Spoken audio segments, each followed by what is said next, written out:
News. नमस्कार दर्शकों, मैं शिवा शेख और आप देख रहे हैं एमएनएस न्यूज। ब्रेक के बाद एक बार फिर स्वागत है आपका देश की खबरों में। आइए एक नजर डालते हैं हेडलाइंस की ओर। पिछली सरकारों की लापरवाही से बड़ी किसान आत्महत्याएं बोले योगी आदित्यनाथ। प्रमोद तिवारी ने मोदी सरकार पर 11 सालों से अघोषित आपातकाल का आरोप लगाया। अशोक गहतोल ने भाजपा पर देश को बांटने का आरोप लगाया। आइए देखते हैं खबर विस्तार से।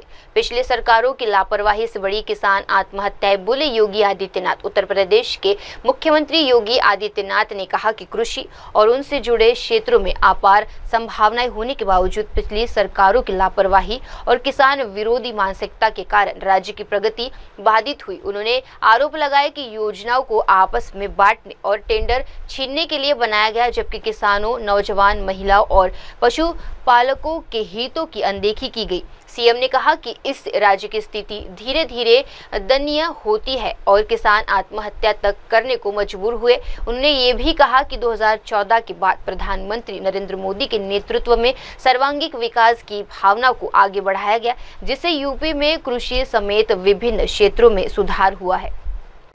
उत्तर प्रदेश जैसे राज्य में जहां पर अनंत संभावनाएं पहले से छुपी हुई हैं, कृषि और कृषि से जुड़े हुए सेक्टर में वहां पर जो कार्य होना चाहिए था, वास्तव में पिछली सरकारों की अकर्मण्यता और अन्नदाता किसान विरोधी सोच के कारण वो आगे नहीं बढ़ पा रही थी। योजना बनती थी बंदर बांट करने के लिए, योजना बनती थी ठेके पट्टे हथियाने के लिए।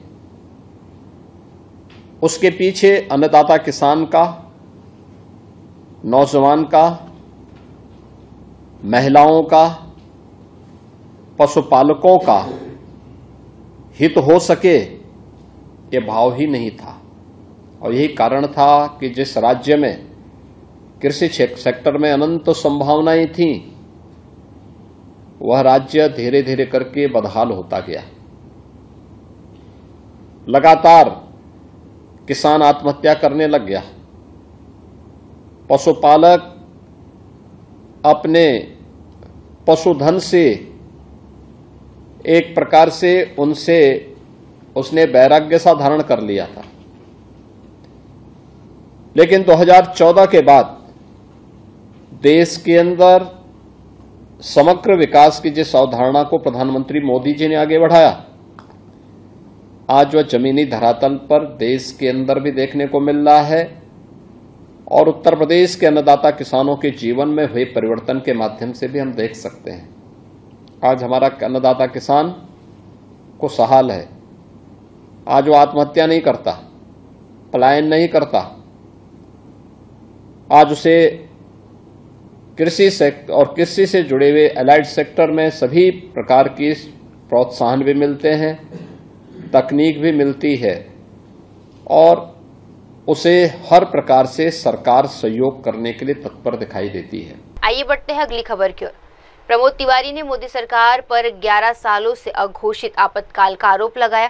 कांग्रेस सांसद प्रमोद तिवारी ने कहा कि आपातकाल के बाद 1980 और 1985 में देश में जनादेश दिया गया था, लेकिन वर्तमान मोदी सरकार के पिछले 11 साल और 30 दिन का कार्यकाल एक अघोषित आपातकाल जैसा बन गया है। उन्होंने इसे हर गुजरते दिन के साथ और अधिक क्रूर बताया। प्रमोद तिवारी ने आरोप लगाया कि ये अवधि महात्मा गांधी के हत्यारे नाथूराम गोडसे को महामंडित करने में व्यतीत हुई है। उन्होंने ये भी कहा कि लोकसभा और राज्यसभा को निष्क्रिय बनाकर बिना विचार किए कानून बनाए जा रहे हैं। साथ ही टैक्स आतंकवाद चरम पर है और सीबीआई, ईडी जैसे जांच एजेंसियों का दुरुपयोग किया जा रहा है। सांसद ने इस स्थिति को लोकतंत्र के लिए गंभीर खतरा बताया है।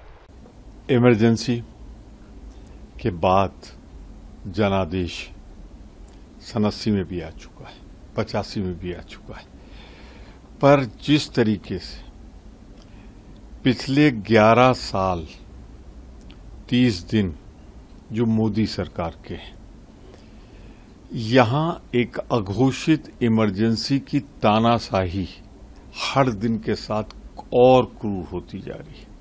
ये 11 साल 10 दिन का सफर महात्मा गांधी से उनके हत्यारे गोडसे को महिमा मंडित करने में बीता है।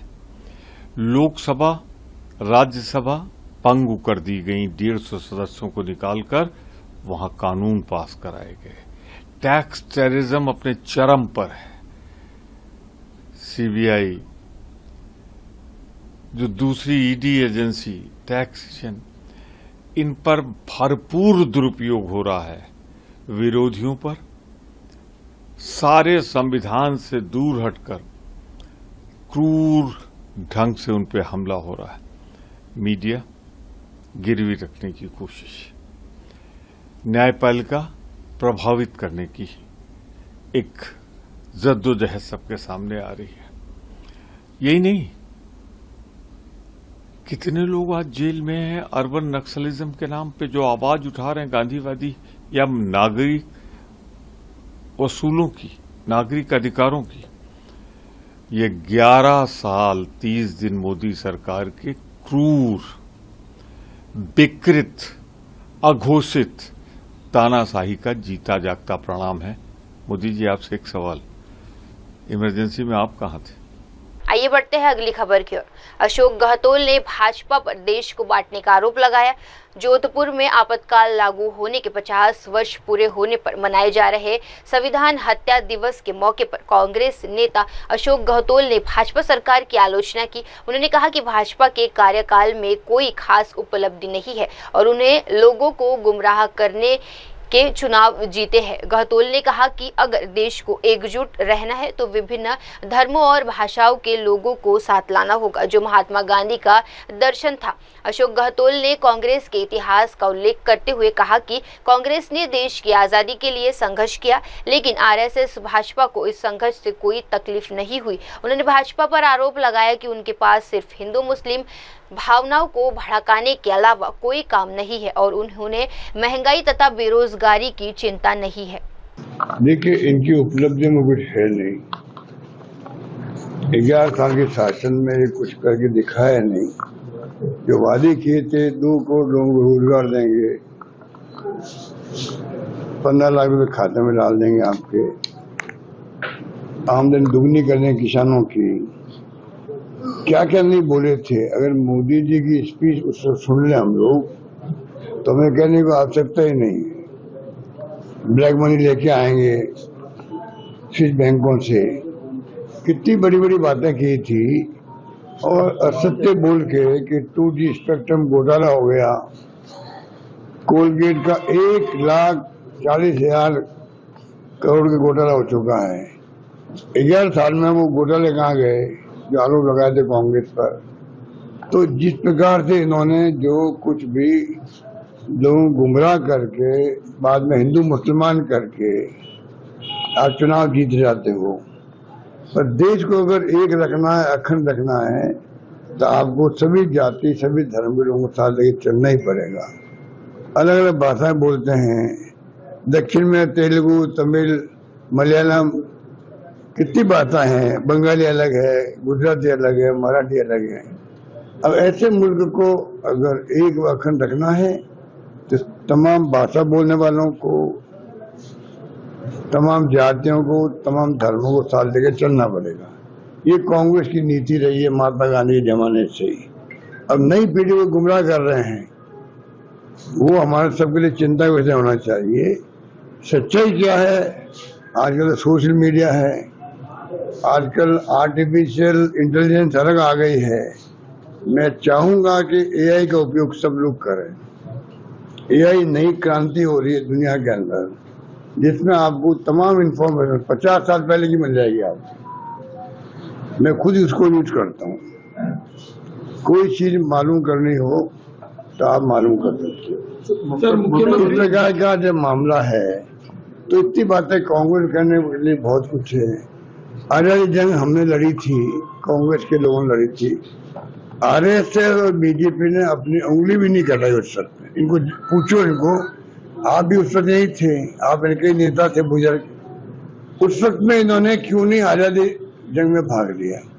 आजादी के बाद में इंदिरा गांधी की हत्या हो गई, खालिस्तान नहीं बनने दिया, राजीव गांधी की हत्या हो गई। इस परिवार, गांधी परिवार में 2 हत्याएं हुई है। किसे कहते, प्रधानमंत्री पद पर रहते हत्या हो गई। एक तरफ तो ये है इतिहास कांग्रेस शानदार कुर्बानी का, त्याग का, बलिदान का इतिहास। आधुनिक भारत दिख रहा है साइंस में, टेक्नोलॉजी में, आधारभूत संरचना में, बड़े बड़े बांध, कल कारखाने किसने बनाए? पंडित नेहरू के जमाने में। कई बातें कहने को है हमारे पास, इनके पास कहने कुछ नहीं। इनके पास हिंदुओं को भड़काने वाला कुछ भी नहीं है। और बेरोजगारी है, उसकी चिंता इनको नहीं है। महंगाई बहुत भयंकर बढ़ रही है, उसकी चिंता इनको नहीं है। तो और क्या करेंगे? इमरजेंसी की बात करेंगे। इमरजेंसी में जो कुछ होना था, विशेष परिस्थिति में इमरजेंसी लगा दी इंदिरा गांधी जी ने, मान लो, और परिणाम हमारे खिलाफ आ गए। इंदिरा जी खुद भी चुनाव हार गई और कांग्रेस चुनाव हार गई। उसके बाद में इंदिरा जी ने और सब नेताओं ने कहा भाई ये हमारा कदम ठीक नहीं था। जब एक बार बात हमने खुद ने स्वीकार कर ली, इमरजेंसी लगाई अच्छे उद्देश्य से थे, पर उसके अंदर कई ऐसी बातें हो गई जो जनता हमारे खिलाफ हो गई और हम चुनाव हार गए हैं। उसका उन्होंने एहसास कर लिया सब नेताओं ने। अब इसके बाद में कहना कुछ भी नहीं है। आप उनको फ्रीडम फाइटर घोषित कर रहे हो, क्योंकि असली फ्रीडम फाइटर तो आप में तो कोई है नहीं। जब आप इनको जो जेल में गए थे उस वक्त में, उनको आप पेंशन दे रहे हो, उनका आप सम्मान कर रहे हो, उनका दिवस मना रहे हो, ये तमाम बातें वही कर सकते हैं जिनके पास कहने कुछ नहीं हो। आइए बढ़ते हैं अगली खबर की ओर। गुलाब चंद कटारिया ने कांग्रेस सरकार पर लोकतंत्र हत्या का आरोप लगाया। आपातकाल के 50 साल पूरे होने पर भाजपा के राज्यपाल गुलाब चंद कटारिया ने कहा कि लोकतंत्र की दुहाई देने वाली सरकार ने ही लोकतंत्र की हत्या की। उन्होंने बताया कि पिछले 50 वर्षों से देश इस दिन को लोकतंत्र हत्या दिवस के रूप में याद करता जा रहा है। कटारिया ने कहा कि कांग्रेस की आलोचना करने वाले निर्दोष लोगों, नेताओं, मजदूरों, नेताओं, लेखकों और अखबारों को जेल में डाल दिया गया और भारत को जेल बना दिया गया। उन्होंने युवाओं की भूमिका की सराहना करते हुए कहा कि निश्चित रूप से युवा ही थे जिन्होंने देश में लोकतंत्र को बचाने के लिए आंदोलन शुरू किया। उन्होंने लोकतंत्र की रक्षा के लिए युवाओं के प्रयासों को महत्वपूर्ण बताया और देशवासियों से लोकतंत्र के मूल्यों को बनाए रखने की अपील की है। की दुहाई देते हैं रोज भाषणों में। लोकतंत्र की हत्या अगर किसी ने की है तो उस समय से सरकार ने की थी, और इसको एक तरह से लोकतंत्र का हत्या दिवस के रूप में ही देश 50 साल से इस बात को याद करता है। निर्दोष लोगों को, सारे लीडर्स को, सारे मजदूर नेताओं को, सारे लेखकों को, जिन्होंने भी कांग्रेस की आलोचना की, जिस अखबार ने भी आलोचना की, वो सब जेल में थे। तो एक तरह से हिंदुस्तान को जेल खाना बनाया। और आधी रात में फखरुद्दीन अहमद को बुला करके दस्तखत करा के देश में आपातकाल पहले घोषित हुआ। सामान्यतः नियम ही होता है कि पहले कैबिनेट की मीटिंग होती है, कैबिनेट उसको अप्रूव करती है, उसके बाद ये प्रक्रिया होती है। लेकिन कैबिनेट का काम बाद में हुआ, राष्ट्रपति के दस्तखत पहले हुए, और रात को ही सारे निर्दोष और देश के सारे लीडर थे, जयप्रकाश नारायण से लेकर अटल जी से लेकर के मधुलेमे से लेकर के जितने लोग थे उस समय जो विपक्ष में एक तरह से कांग्रेस का विरोध करते थे, वो सब पार्टी के लीडर को तो बंद किया ही था, सामाजिक लोगों को भी, या जिन्होंने भी अपनी लेखनी चला करके इसका विरोध किया, वो सब लोग जेल में थे। तो एक तरह से हिंदुस्तान को जेल खाना बनाने का काम हिंदुस्तान के लोकतंत्र का तमाशा और उसकी हिंसा करने वाले लोग, और उसके कारण से बेगुनाहों को न कोर्ट में जाने की आजादी, न उनको कहीं अपनी फरियाद रखने की, न कोई पत्रकार एक लाइन लिख सकता था। सारे के सारे पेज उस दिन हिंदुस्तान के अधिकांश अखबारों को बिल्कुल व्हाइट पेपर के रूप में आया, केवल ऊपर हेडिंग था, बाकी सारा पेपर खाली था। तो इसका मतलब देश ने मन से लोकतंत्र की हत्या के दिवस को माना, लेकिन बाद में मजबूरियां ऐसी थी कि सब लोगों को अपनी कलम से सरकार की तारीफ करने का काम करना पड़ा। सर, आपने भी अपना अनुभव साझा किया, क्या युवाओं को इसके लिए जागरूक करना बहुत ज्यादा जरूरी है? निश्चित रूप से उस समय देखो युवाओं ने ही इस आंदोलन को आगे बढ़ाया। सारे प्रमुख लोग तो पहले से ही गिरफ्तार हो गए। उस समय इस लोकतंत्र की हत्यारी सरकार का विरोध करना या आंदोलन चलाना नामुमकिन था, क्योंकि घर वाले लोग भी आंख मिलाने में भी डरते थे कि हमको पकड़ के ले जाएंगे। उस समय देश में आंदोलन शुरू हुआ इस लोकतंत्र बचाओ के पक्ष में, और उस समय जितने बच्चे आए थे वो सारे नौजवान हैं, 16-17 साल से लेकर 22-24 साल के लोग थे, जो एक तरह से विद्यार्थी थे। कईयों का मेडिकल का 1 साल खराब हो गया, किसी का इंजीनियरिंग का हुआ, किसी का पढ़ते हुए 2 साल बर्बाद हुए। तो उस आंदोलन के कारण से लोकतंत्र को अगर किसी ने बचाया है आंदोलन करके और सरकार को टिकाने की मजबूरी पैदा की है, तो वो उस समय सारी नौजवान पीढ़ी को, तो नौजवान पीढ़ी को उस समय का नहीं, ये जो है हर समय इसमें सचेत रहना पड़ेगा। अगर लोकतंत्र को बचाना है तो ऐसा नहीं सरकारें आएगी जाएगी, पार्टियां आएगी जाएगी, पर लोकतंत्र में संविधान की हत्या न हो इसके लिए हमेशा जागरूक रहना। बीजेपी का कहना है कि इसके लिए माफी मांगनी चाहिए कांग्रेस को।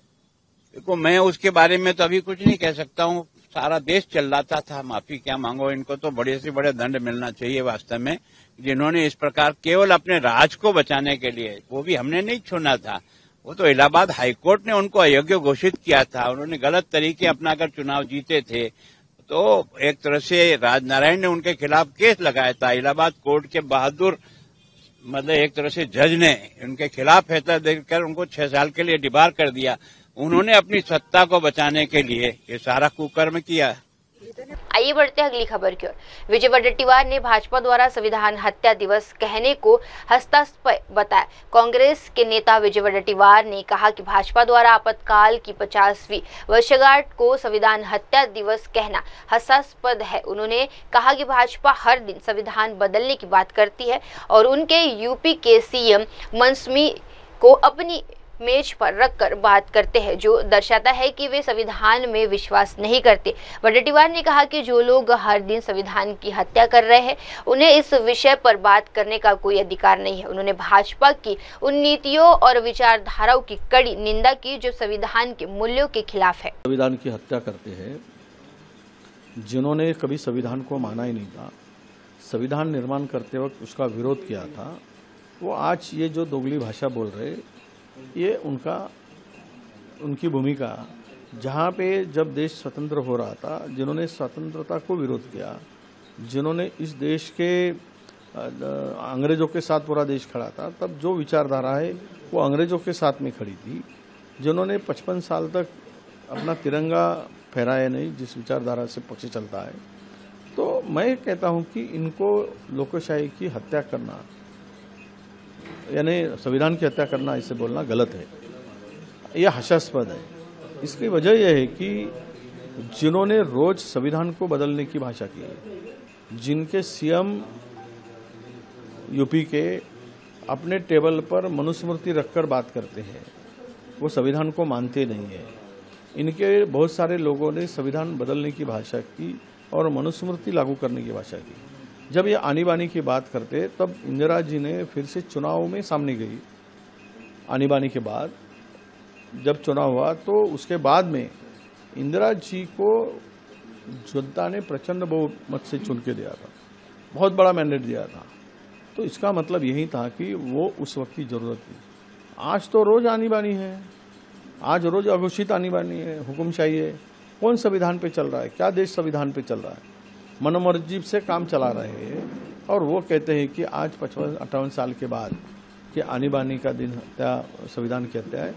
तो जिन्होंने रोज संविधान की हत्या कर रहे, उनको ये बोलने का अधिकार नहीं है। आइए बढ़ते हैं अगली खबर की ओर। जम्मू में तवी नदी में बारिश के कारण जल स्तर बढ़ा। जम्मू कश्मीर के जम्मू क्षेत्र में तवी नदी में एक व्यक्ति फंसा हुआ था, क्योंकि रात भर हुई तेज बारिश के कारण नदी के जल स्तर बढ़ गया था और नदी उफल पर थी। तवी नदी इस उफान में फंसे व्यक्ति को बचाने के लिए एसआरडीएफ की टीम मौके पर पहुंची। एसडीआरएफ के जवान ने बचाव कार्य के लिए सीढ़ियों को नीचे उतारकर व्यक्ति तक पहुंचकर उसे सुरक्षित निकाला गया। इस साहसिक बचाव अभियान में एसडीआरएफ कर्मियों की तत्परता और समर्पण की तारीफ की जा रही है। अब फंसे हुए व्यक्ति को सुरक्षित बाहर निकाल लिया गया है।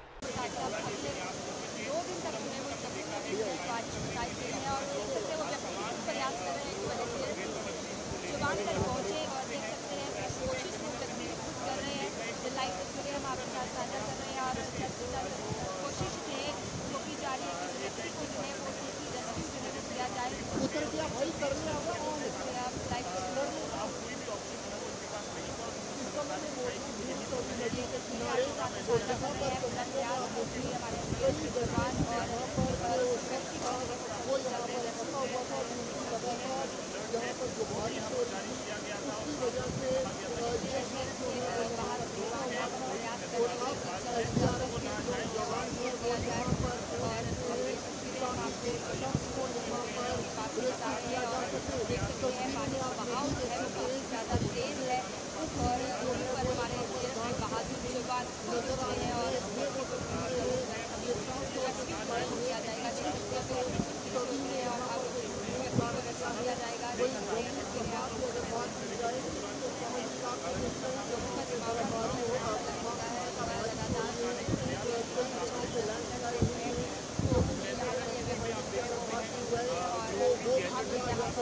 पिछले पौने घंटे से चल रही जद्दोजहद जो है एसडीआरएफ की वो कहीं ना कहीं अब रंग ला रही है और अब आप देख सकते हैं तवी नदी में जो शख्स को सफाई से निकालने के लिए जो प्रयास है वो कामयाब होता नजर आ रहा है। एसडीआरएफ का जो शख्स बहादुर शख्स जो नीचे उतरा था सीढ़ी से वो अब उस शख्स को लेकर वापसी की तरफ यहाँ पर बढ़ चुका है ताकि जल्द से जल्द इस शख्स को सुरक्षित स्थान तक पहुँचाया जा सके। तकरीबन 1 घंटे तक इस शख्स की जो सांसें हैं वो ऊपर नीचे हो रही थी। लगातार चिंता में ये था क्या जान बच पाएगी या नहीं बच पाएगी, पर एसडीआरएफ के इस बहादुर जवान ने अपनी बहादुरी का परचम दिया और साफ तौर पर यहाँ पर आप देख सकते हैं कि इस शख्स को अब धीरे धीरे ऊपर जो है वो खींचा जा रहा है और यहाँ पर लगातार प्रयास किया जा रहा है कि जल्द से जल्द सीढ़ियों से ऊपर यहाँ पर पहुँच सके।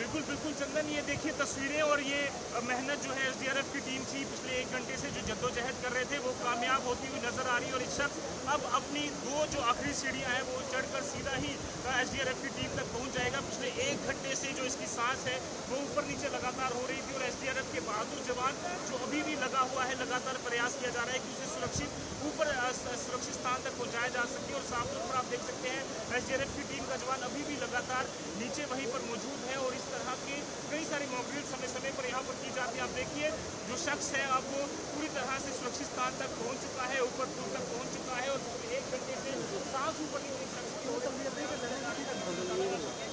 हमारे साथ यहाँ पर मौजूद है जो 1 घंटे से लगातार है। कितनी देर से शख्स पसंद है? 9:10 से और लगातार इसे भी चिंता थी कि निकलेगा नहीं निकलेगा, लेकिन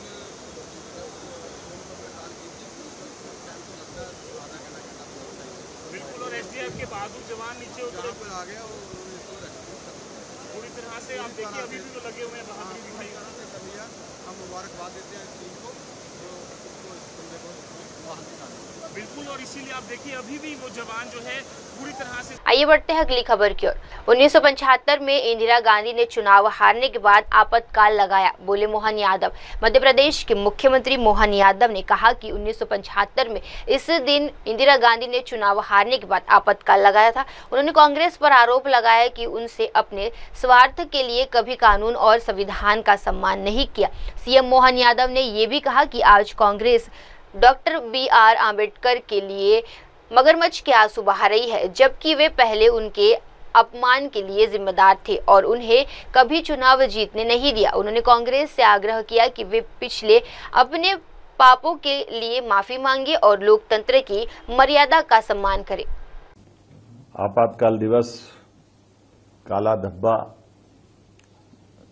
गणतंत्र के ऊपर तमाचा, कांग्रेस ने आज ही के दिन 1975 में 25 और 26 की रात ये जो कलंक लगाया था, इंदिरा गांधी जी ने अपने चुनाव हारने के बाद कोर्ट के द्वारा दिए गए निर्णय के परिप्रेक्ष्य में, चूंकि कोर्ट ने उनके चुनाव का योग्य बताते हुए राजनारायण जी को विजयश्री देने का निर्णय सुनाया था। लेकिन जैसा कि होता आया, कांग्रेस हमेशा अपने व्यक्तिगत स्वार्थ के लिए कानून, संविधान, व्यवस्था, किसी नियम को नहीं पालन करती है। और अंबेडकर जी के लिए आज ग्वालियर में कांग्रेस के मित्र घड़ियाली आंसू बहा रहे हैं। वो बेहतर होगा कि उपवास में याद करें कि अंबेडकर जी को जीते जी उनने कितना त्रास दिया है। अंबेडकर जी को जीते जी जिस संविधान निर्माता ने संविधान बनाया, उसको उस निर्वाचन की प्रक्रिया से उस पार्लियामेंट में भी नहीं जाने देने का पाप अगर किसी के सिर पे है तो कांग्रेस के सिर पे है। कांग्रेस ने उनको एक भी चुनाव जीतने नहीं दिया।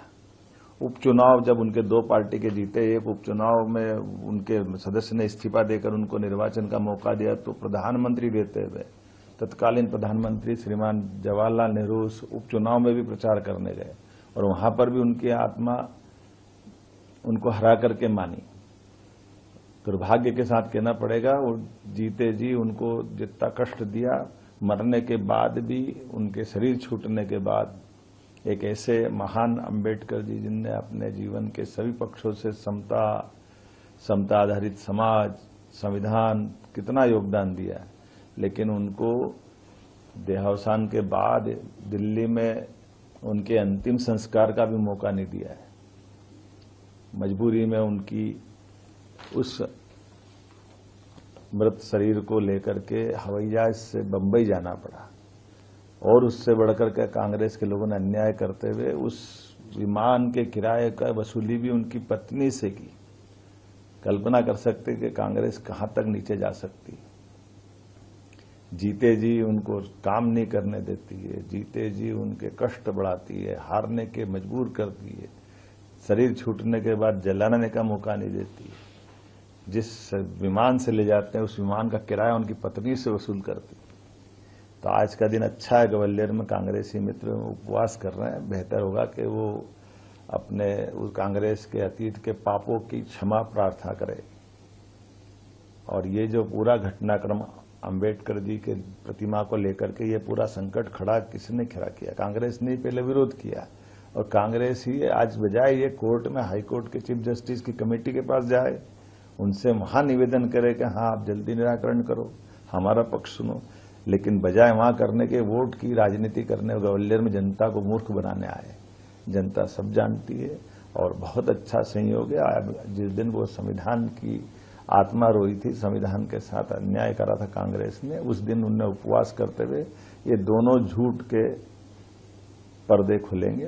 अंबेडकर जी के साथ उनके द्वारा किया गया अन्याय और संविधान के साथ, संविधान में संशोधन 42वां और 39वां, जिसके आधार पर इंदिरा गांधी जी ने अपने आप को प्रधानमंत्री पद को सभी न्यायालयीन कार्रवाई से ऊपर मान लिया था। ऐसा तो कभी हुआ ही नहीं, जिसको सहायोग कमीशन ने बाद में सिद्ध किया कि हाँ ये गलत हुआ है 1978 में, कि आपातकाल भी गलत था और ये संविधान का संशोधन ही गलत है। इससे बढ़कर क्या होगा? तो बेहतर होगा कांग्रेस अपनी आत्मा के अंदर टटोले और लोकतंत्र की भावना को जाने। जनता इसीलिए उनको घर बिठाती है और ऐसी हरकतों से और जनता की। आइए बढ़ते हैं अगली खबर की ओर। आपातकाल के 50 साल पूरे होने पर भाजपा प्रवक्ता केसवन का बयान। आपातकाल के 50 वर्ष पूरे होने पर भाजपा प्रवक्ता केसीआर केसवन ने कहा कि कांग्रेस पार्टी को संविधान की हत्या और लोकतंत्र के कत्लेआम के लिए देश से बिना शर्त माफी मांगनी चाहिए। उन्होंने बताया कि ये दिन देश के लिए गहरी सीख है और हमें उन सभी स्वतंत्रता सैनिकों को श्रद्धांजलि देनी चाहिए जिन्होंने आजादी के लिए अपने प्राणों की आहुति दी है। सीआर केसवन ने इस मौके पर देशवासियों से अपील की कि वे लोकतंत्र की रक्षा करें और संविधान के प्रति सम्मान बनाए रखें। उनका कहना था कि आपातकाल जैसी त्रासदी दोबारा न हो, इसी के लिए सभी को सहज और जिम्मेदार से रहना होगा। Today marks the 50th year of Indira Gandhi imposing the dictatorial fascist emergency, and the Congress Party today must tender an unconditional apology to our nation, to our people and posterity for murdering our constitution and butchering our democracy. The unprincipled Congress Party perpetrated the 21-month-old tyranny of terror, the emergency, which is the most horrible crime in our history and one of the darkest blots in our history for which the Congress Party is responsible. Rahul Gandhi waxes eloquently about democracy and freedom. If Rahul Gandhi and the Congress Party had even an iota of conscience left, they'd take responsibility and apologize to our country for having perpetrated this horrendous emergency and assaulting our constitution.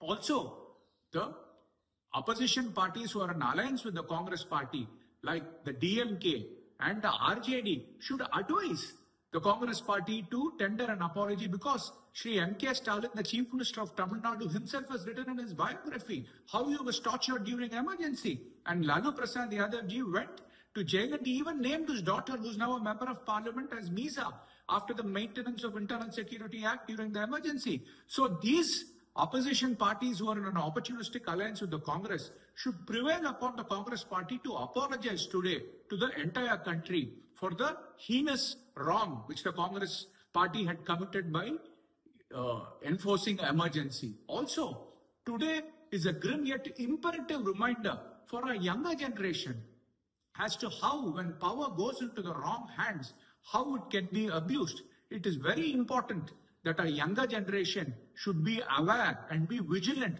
about how the Congress Party, with the emergency, they trampled upon the fundamental rights, they choked individual freedom and suspended democracy. And I think the way in which they en masse jailed the opposition and blanket banned the media, all these things should be made aware to the younger generation, and so that a sense of duty is instilled in the younger generations, so that they will defend our democracy and ensure they uphold the flame of freedom. And today we also take a moment to pay a tribute to the spirited soldiers of democracy who fought against the persecution and the oppression of the Congress regime during the emergency, and in many cases who even sacrificed their lives for the cause of freedom. On this day, which marks the 50th year of the dreaded emergency, it is high time Rahul Gandhi and the Congress Party tender a public apology to the people of our country and posterity. आइए बढ़ते हैं अगली खबर की ओर।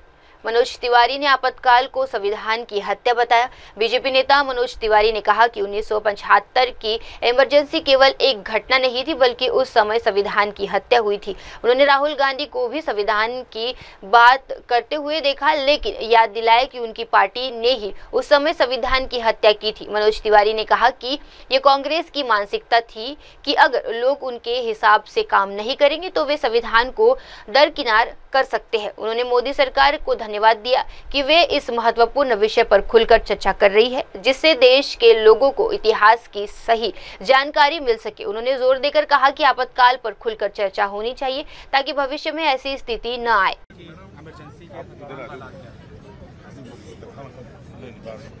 मैं समझता हूं आपातकाल मात्र एक घटना नहीं है। जो हुआ वो तो बहुत ही विभत्स हुआ।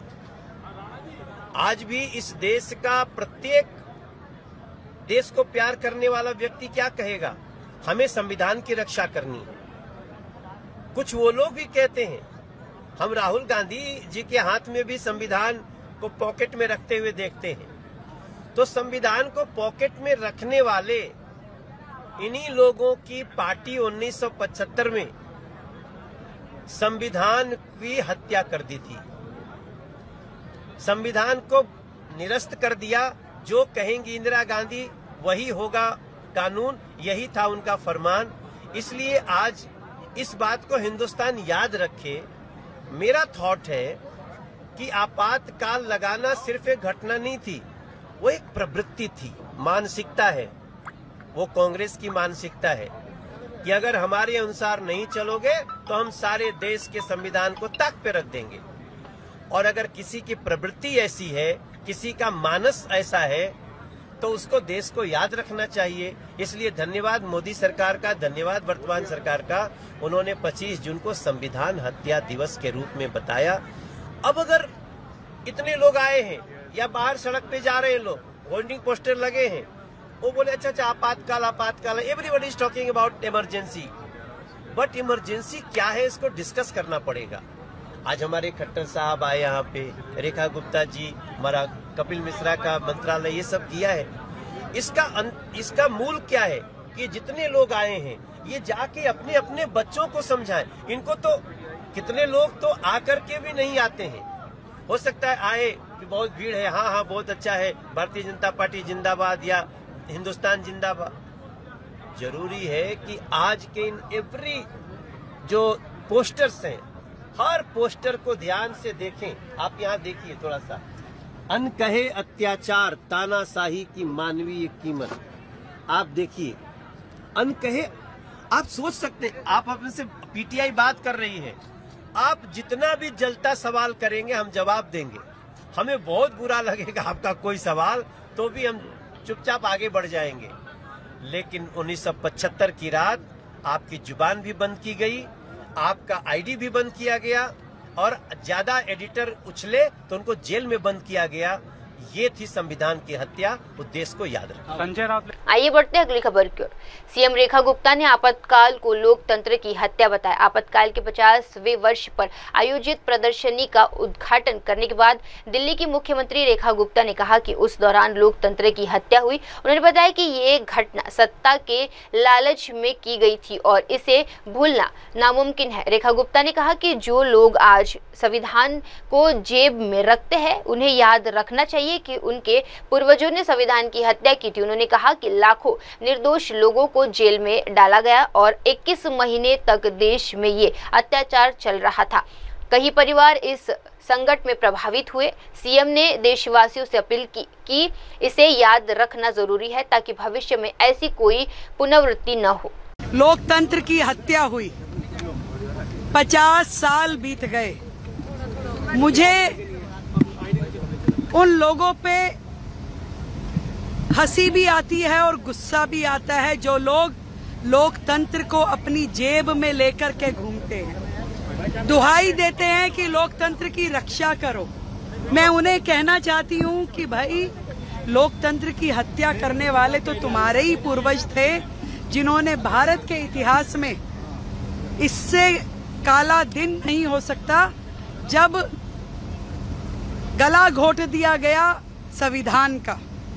आज आप जेब में संविधान की कॉपी रख के घूमते हो और कहते हो लोकतंत्र बचाओ।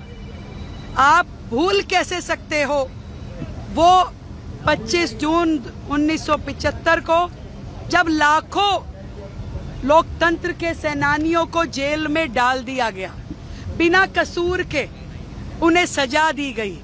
1, 2, 3, 4 महीने की नहीं, 21 महीने तक लोग जेल में रहे और उनके परिवार बेसहारा पड़े रहे। एक एक परिवार से 10-10 लोग, हर नेता देश का जेल में डाल दिया गया, यहाँ तक कि पूरा का पूरा देश ही बंदीगृह बन गया। ऐसे लोग, इसीलिए हम लोग चाहते हैं कि ये दिन बार बार याद किया जाए कि फिर कभी भारत के इतिहास में ऐसा अंधेरा ना आने पाए। ऐसा लोकतंत्र की हत्या करने का कोई अवसर किसी को भी, किसी भी सरकार के पास नहीं होना चाहिए। ये पीढ़ियां आज याद कर रही है कि उस समय जो हुआ, उस तत्कालिक सरकार ने जो किया, तत्कालिक प्रधानमंत्री इंदिरा गांधी जी ने जो किया, केवल सत्ता का लोभ जो था, उसके कारण से पूरे देश ने इस काले अध्याय को देखा। आइए बढ़ते हैं अगली खबर की ओर। कांग्रेस ने संविधान को तार तार किया, बोले भाजपा नेता दिनेश शर्मा। आपातकाल के 50 वर्ष के पूरे होने पर भाजपा नेता दिनेश शर्मा ने कहा कि कांग्रेस के पास संविधान था, लेकिन उन्होंने ही उसे तार तार कर दिया। उन्होंने आरोप लगाया कि सत्ता खोने के डर से कांग्रेस ने आपातकाल लगाया और उस दौरे में देश की स्थिति बेहद खराब हो गई थी। दिनेश शर्मा ने बताया कि 1971 में बांग्लादेश के निर्माण के बाद बांग्लादेशियों को शरण दी गई, जिससे मुद्रास्फीति 19.2% से बढ़ी। 1974 में 27.3% हो गई। जनता में आक्रोश होना स्वाभाविक था। उन्होंने आगे कहा कि उस समय आदेश पारित किया गया था कि अगर पुलिस गोलियां चलाए तो कई मामले दर्ज नहीं होंगे, जिसके कारण कई लोग मारे गए। दिनेश शर्मा ने कांग्रेस की उस नीति की कड़ी निंदा की और देशवासियों से सचेत रहने की अपील की है। नहीं, आज संविधान हत्या दिवस है। कांग्रेस लाल किताब का लेकर चलती है संविधान कहकर उसको, लेकिन संविधान का अपमान करने वाली, उसका धज्जियां उड़ाने वाली ये है। धारा 300 अनुच्छेद 352 का हवाला देकर इन्होंने आंतरिक अशांति के नाम पर, जो इनकी अपनी हताशा थी, अपनी सत्ता को खोने की जो इनका डर था, उस कांग्रेस के डर के कारण इन्होंने इमरजेंसी लागू कर दी। 1971 से इन्होंने एक नारा दिया कि गरीबी हटाओ, लेकिन गरीबी हटाने के बजाय गरीबी हटते गए। तुर्कमान गेट पर जिस प्रकार से झुग्गियां हटाने के लिए इन्होंने हजारों लोगों को गोली पे चला दी, जिस तरीके से ये व्यवहार कर रहे थे, चारों तरफ एक वायुमंडल ऐसा बना कि 1971 में जब इन्होंने बांग्लादेश बनाया तो सारे बांग्लादेशियों को, कितने बांग्लादेशियों को इन्होंने शरणार्थी बना दिया। यानी जो भारत की अर्थव्यवस्था थी, शरणार्थियों को यहां आश्रय देने के कारण बिगड़ने लगी। और वो दौर था कि 1974 में 73 में जो महंगाई दर थी वो थी 19.2%, यानी इतनी बड़ी महंगाई दर। आज हमारी 7-8% की महंगाई दर होती है तो ये चिल्लाते हैं, उस समय इनकी महंगाई दर 19.2% हो गई और 1974 में बढ़कर अचानक 27.3% हो गई। हाहाकार मच गया, मुद्रास्फीति की दर बढ़ गई, महंगाई की दर में वृद्धि हो गई, जीडीपी गिरने लगा, लोगों के रोजगार छिनने लगे। ऐसे समय लोगों का असंतोष स्वाभाविक था। माननीय न्यायालय के निर्णय में, जिसमें साफ हो गया था कि आदरणीय राजनारायण जी ने जो रिट दायर करी, माननीय न्यायालय ने इनको 6 वर्ष के लिए इंदिरा जी को किसी भी पद के अयोग्य घोषित कर दिया और ये भी निर्णय कर दिया कि उनकी सदस्यता चली जाएगी और वो कोई पद को धारित नहीं कर सकते। उसको बचाने के लिए इन्होंने एक जो धारा 352 थी, अनुच्छेद 352, उसका सहारा लेके 25 जून की रात को इमरजेंसी, फखरुद्दीन अली साहब उस समय राष्ट्रपति हुआ करते थे, लागू कर दिया। और 26 तारीख से गिरफ्तारी, जजेस का स्थानांतरण, यानी जो जज इनके खिलाफ, उसका स्थानांतरण, उसके खिलाफ कार्रवाई, और जो पत्रकार, पूरी प्रेस काउंसिल ऑफ इंडिया को भंग कर दिया। प्रेस काउंसिल ऑफ इंडिया के पदाधिकारियों को गिरफ्तार कर दिया। उनके अध्यक्ष के विक्रम राव थे, उनको बड़ौदा जेल में जाके भेज दिया। वहां तो कहते थे कि मोदी जी उसमें स्वयंसेवक थे, तो उनको कालकोठरी में बंद किया गया था उनके प्रेस काउंसिल ऑफ इंडिया के अध्यक्ष को। उनको वो चुपचाप से अखबार पढ़ने के लिए भिजवाते थे कि वो अखबार पढ़ ले, वो निवेदन करके जेलर से। ऐसी परिस्थिति थी कि झूठे केसों में लोगों को बंद करना। एक ऐसा आदेश इन्होंने जारी किया कि आपातकाल में अगर किसी को गोली मार दी जाए तो उसकी रिपोर्ट नहीं लिखी जाएगी, उसको किसी प्रकार का न्यायालय में केस नहीं चलाया जा सकता। कितनों को गोली मार दी, केस नहीं चला, क्योंकि नियम कानून बना दिया। आज कहते हो कि लोकतंत्र है, आप तो गोली मारने का को वैधानिक आपने दर्जा दे दिया आपातकाल के नाम पर, और कितनों को गोली से उड़वा दिया। तो ये संविधान का कहते तो ये है कि जो तैमूर लंगड़ा जो आक्रांता भारत में आया था, अत्याचार का पराकाष्ठा की थी जिसने इस दिल्ली के तख्ते तौस पे, वो उससे भी ज्यादा घोर अत्याचार इमरजेंसी में हुआ। आइए बढ़ते हैं अगली खबर की ओर।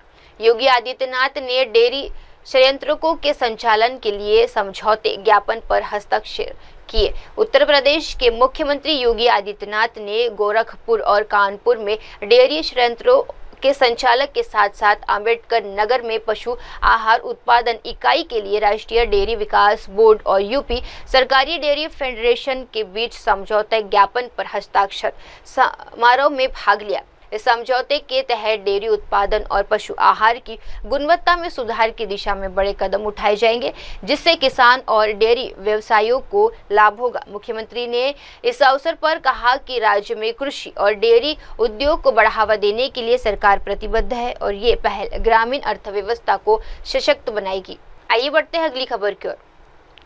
मंत्री आशीष सूद ने 1975 के आपातकाल को संविधान के लिए शर्मनाक बताया। दिल्ली में आपातकाल के 50 वर्षों के पूरे होने पर केंद्रीय मंत्री मनमोहन लाल खट्टर ने दिल्ली और मुख्यमंत्री रेखा गुप्ता ने एक विशेष प्रदर्शनी का उद्घाटन किया। इस अवसर पर दिल्ली के मंत्री आशीष सूद ने कहा कि 1975 का आपातकाल भारतीय संविधान के इतिहास में एक शर्मनाक अध्याय है। उन्होंने कांग्रेस पार्टी की नीतियों और कार्यों की कड़ी निंदा की। कहा कि कांग्रेस संविधान की किताब हर जगह प्रदर्शित करती है, लेकिन अपने कार्यों से संविधान का अपमान किया। आशीष सूद ने आरोप लगाया कि उस दौरान हजारों लोगों की हत्या की गई और सैकड़ों को गिरफ्तार किया गया। बावजूद इसके कांग्रेस ने कभी माफी नहीं मांगी। उन्होंने कहा कि ये दिन हमें याद दिलाता है कि लोकतंत्र की रक्षा करना कितना जरूरी है। आपातकाल भारत के लोकतांत्रिक इतिहास पे काला धब्बा है और उन लोगों की असलियत बताता है जो जेब में संविधान की लाल किताब रखकर संविधान खतरे में बताते हैं। उन्होंने आज तक सैकड़ों लोगों की हत्या की, हजारों लोगों की हत्या की, लाखों लोगों की जेलबंदी की, लाखों परिवारों की बर्बादी के लिए आज तक माफी नहीं मांगी है।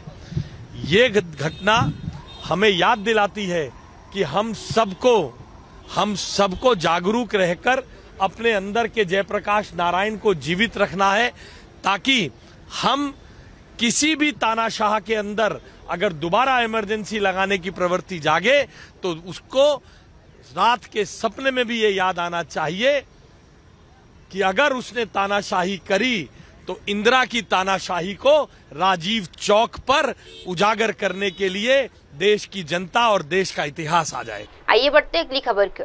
भाजपा नेता मनजिंदर सिंह सिरसा ने आपातकाल से सीख लेने की बात कही।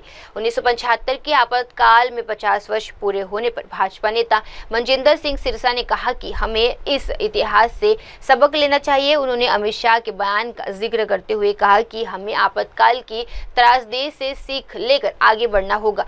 सिरसा ने कांग्रेस नेता संजय राउत के उस बयान की आलोचना की जिसमें राउत ने आपातकाल को संविधान के अनुसार सही बताया था। उनका कहना था कि ऐसी सोच से सभी भी दूरदर्शित नहीं आई है और ये दर्शाता है कि लोगों को सही जानकारी देना कितना जरूरी है। उन्होंने याद दिलाया कि आपातकाल के दौरान हजारों निर्दोष लोग मारे गए थे, जिससे हम कभी नहीं भूल सकते।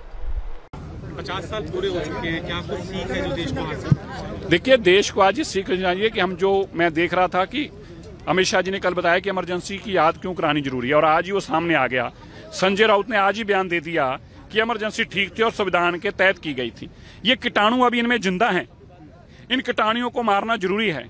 इसलिए हमारे देश के नौजवानों को याद करना जरूरी है कि इतने खतरनाक लोग हैं कि इमरजेंसी लगाकर देश की संविधान की आत्मा का कत्ल करने वाले लोग, हजारों बेकसूर लोगों का कत्लेआम कराने वाले लोग, इमरजेंसी के नाम के ऊपर जेलों में लोगों को पीड़ित कर करके मारने वाले लोग, राजमाता सिंधिया को पागलों के साथ बंद करने वाले लोग, फिल्मी कलाकार जो थी उसको इन्होंने जेल के अंदर इतना पीड़ित किया कि वो बेचारी मर गई। ऐसे पाप करने वाले लोग, नस्लबंदी के नाम पे हजारों लोगों को मरवा दिया इन्होंने। ऐसी पाप करने वाले लोगों को कभी जिंदगी में माफ नहीं किया जा सकता, इसलिए भूलना नहीं है। अभी संजय राउत और इमरजेंसी लगाने वाले परिवार जिंदा हैं, इसलिए जब तक ये कीटाणु जिंदा हैं आपको याद रखना पड़ेगा। आइए बढ़ते अगली खबर की ओर। कांग्रेस ने संविधान हत्या दिवस आयोजन का विरोध किया। चंडीगढ़ में कांग्रेस कार्यकर्ताओं ने पंजाब के राज्यपाल गुलाब चंद कटारिया और चंडीगढ़ प्रशासन द्वारा संविधान हत्या दिवस के रूप में आपातकाल की 50वीं वर्षगांठ मनाए जाने के खिलाफ प्रदर्शन किया। कांग्रेस कार्यकर्ताओं ने इस आयोजन को राजनीतिक रूप से प्रेरित बताते हुए कड़ा विरोध जताया। पुलिस ने स्थिति को नियंत्रित करने के लिए कई कांग्रेस कार्यकर्ताओं को हिरासत में लिया है। ये विरोध प्रदर्शन वर्तमान में राजनीतिक मतभेदों को उजागर करता है जो आपातकाल की यादगार को लेकर जारी है।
आज चंडीगढ़ के गवर्नर प्रशासक गुलाब चंद कटारिया ने अपनी शर्मनाक हरकत करी है।